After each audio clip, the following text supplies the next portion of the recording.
It happens without warning. One moment you are driving, the engine is running, the road is ahead of you, everything is normal. And then a sound, a change in vibration, a light on the dashboard that wasn't there before, and then silence. The truck rolls to a stop on the hard shoulder of a motorway you've never driven before, in a country where you don't speak the language at 2 a.m. in the rain with a full load of cargo that is your legal responsibility. Your phone signal? 2 bars, dropping. Your dispatcher? Asleep in a different time zone. The nearest truck stop? 12 kilometers behind you. The nearest person who can help? Unknown. This is the moment every long-haul driver fears, and almost every long-haul driver will face it at least once. I faced it 3 times. This is the story of the worst one. It was a Wednesday night in northern Spain. I was on the AP7 heading toward Barcelona. The load was refrigerated, pharmaceutical goods, temperature controlled, with a strict delivery window at 6 a.m. the next morning. I had been driving for 8 hours. I had 3 hours left in my legal driving window. The maths worked. Barely, but it worked. Then the temperature gauge moved. Not dramatically, not a sudden spike, just a slow, quiet climb above the normal range. I've seen this before. Sometimes it's a sensor, sometimes it's nothing. I watched it for 5 minutes. It kept climbing. Then came the smell. If you've driven trucks long enough, you know that smell. Something hot that shouldn't be hot. Something burning that has no business burning. I pulled onto the hard shoulder immediately. That is the rule. Always, always pull over before you think you need to. The moment you smell something wrong, you stop. Because if you wait until you're certain, you may have already done irreversible damage, or worse, you may have lost control. I hit the hazard lights. I grabbed the warning triangles from the storage compartment. UU law requires placing them at 30 meters, 50 meters, and 100 meters behind the vehicle when stopped on a motorway. I walked back along the hard shoulder, in the rain, in the dark, with truck headlights passing me at 90 kilometers per hour, close enough to feel the air move. This is something else nobody tells you.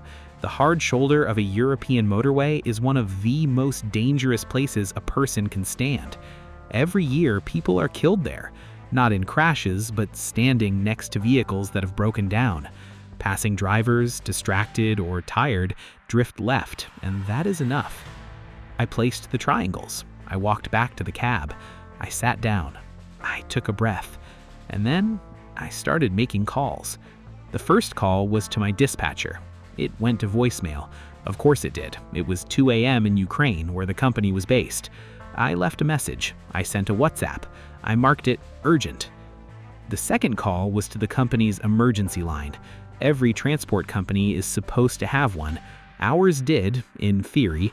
In practice, it rang for 4 minutes before someone answered who spoke neither Spanish nor English particularly well, and who needed me to repeat my GPS coordinates 3 times before writing them down. They would arrange breakdown assistance. How long? They couldn't say. Maybe 2 hours, maybe 4.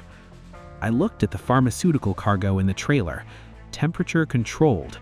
If the refrigeration unit was also affected, which it was because it ran off the same cooling system, I had a problem, a serious one. I called the receiving company in Barcelona, also voicemail. I left a message explaining the situation, the cargo status, the temperature reading. My voice was calm. I have trained myself to sound calm in these moments because panic solves nothing and costs everything. The third call was to the Spanish emergency roadside number, 112. The operator spoke Spanish. My Spanish consists of perhaps 30 words, of which problema and camión were the most useful right now. I used them repeatedly.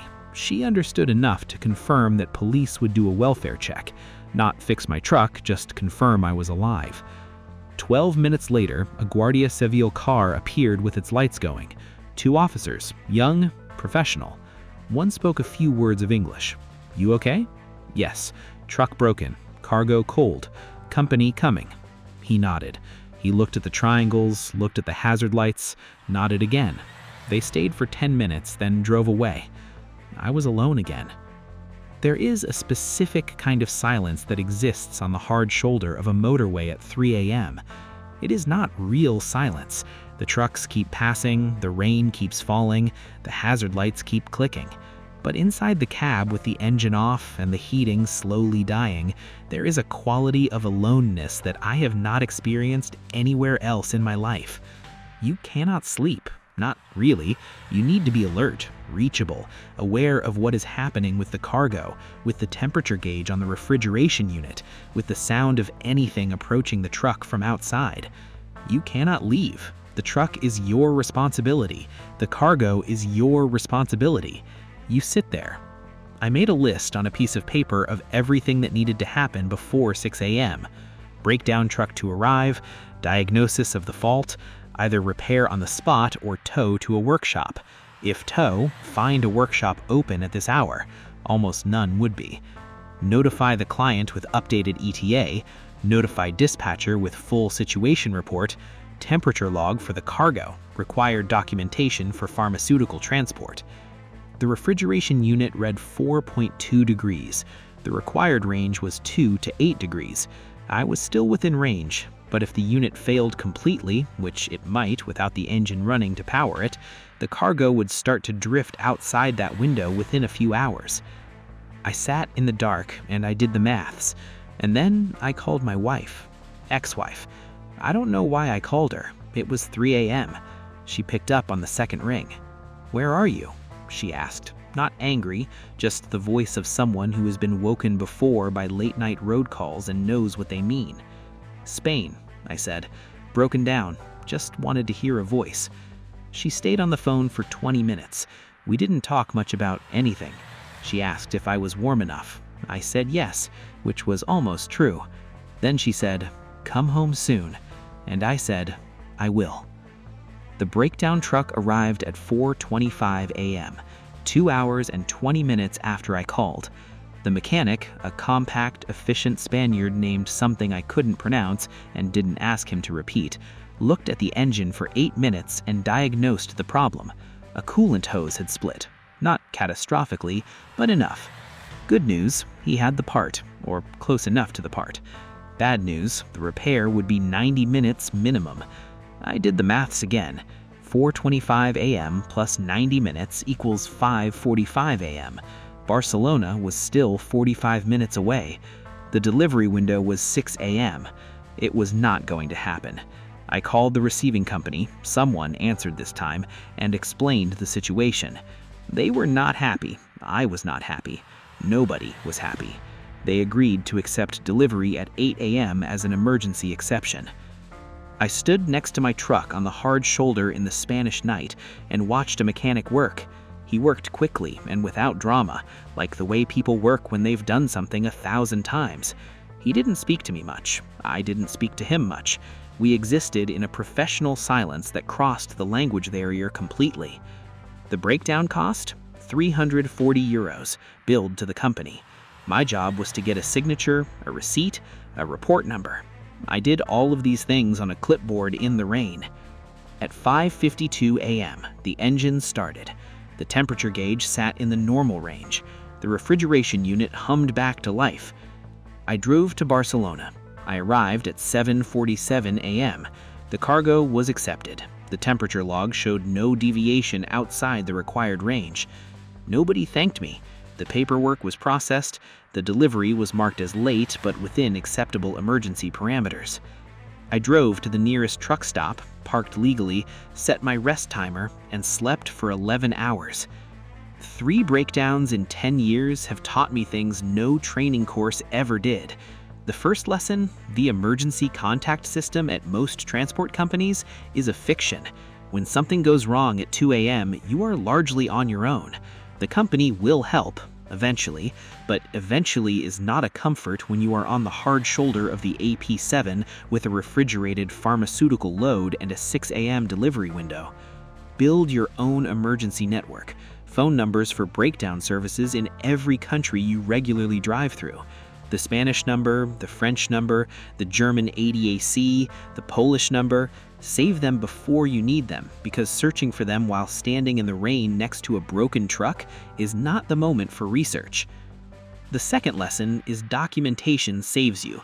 Every call I made that night, I logged. Time, who I spoke to, what was said. The temperature readings from the refrigeration unit logged every 30 minutes. The police welfare check, noted. The mechanic's arrival time, noted. This documentation protected me from any claim that I had been negligent. The third lesson, and this is the one that took me the longest to learn, ask for help before you think you need it. The moment something feels wrong with the engine, make the call. Don't wait until you're certain. Certainty comes too late on a motorway at speed. That night in Spain cost me 11 hours of sleep, 340 euros of company money, a late delivery mark on my record, and something harder to quantify: the particular exhaustion that comes from handling a crisis alone, in the dark, in a language you don't speak, far from anyone who knows your name. It is part of the job. Every experienced driver will tell you it is part of the job, but it shouldn't be invisible. The people who receive their packages on time, whose medicine arrives within the temperature window, who never think about the supply chain behind the thing they ordered, they should know that sometimes the reason it arrived at all is because a man sat on a hard shoulder in the rain at 3 a.m. and refused to give up. If you've had a breakdown story, leave it in the comments. The worst one, the most terrifying one, the one that changed how you drive. I'll read every single one.